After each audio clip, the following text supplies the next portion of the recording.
Hello दोस्तों, मैं फिर से आ गया एक और कहानी लेकर। आज जिसकी कहानी है उससे आप लोग भली भांति परिचित हैं।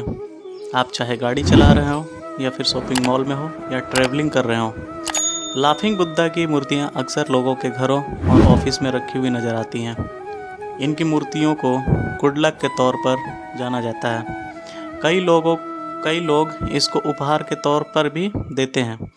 चलिए आपको बताते हैं कि लाफिंग बुद्धा कौन थे और इनकी मूर्तियों को इतना शुभ क्यों माना जाता है। आइए जानते हैं लाफिंग बुद्धा का रहस्यमयी जानकारियाँ। ऐसा माना जाता है कि महात्मा बुद्ध के कई शिष्य थे। उनमें से एक थे जापान के होतेई। ऐसा कहा जाता है कि जब होतेई ने ज्ञान की प्राप्ति की तब वो ज़ोर ज़ोर से हंसने लगे। तभी से उन्होंने अपने जीवन का एकमात्र उद्देश्य लोगों को हंसाना बना लिया था। होतेई का शरीर गोल मटोल था, पेट निकला हुआ था। वे जब भी लोगों के बीच होते अपने बड़े से पेट को दिखाकर ज़ोर ज़ोर से हंसते थे और माहौल को खुशनुमा कर देते थे।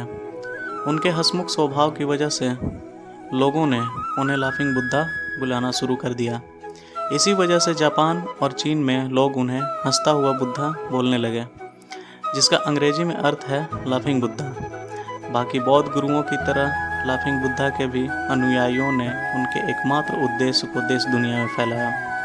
होतोई के अनुयायियों ने उनका इस तरह से प्रचार किया कि चीन और जापान के लोग उन्हें भगवान मानने लगे और उनकी मूर्ति को घर में रखने लगे।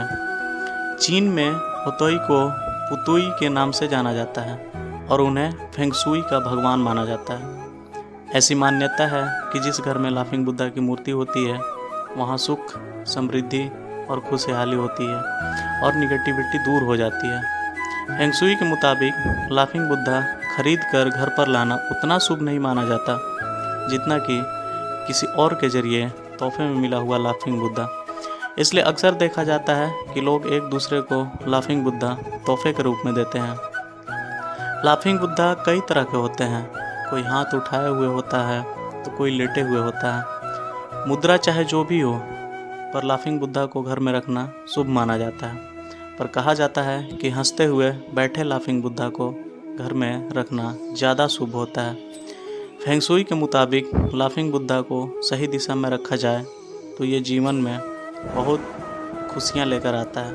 पूर्व दिशा में रखने पर घर में खुशियाँ आने के साथ परिवार के बीच प्यार भी बढ़ता है, नौकरी व्यापार में लाभ होता है।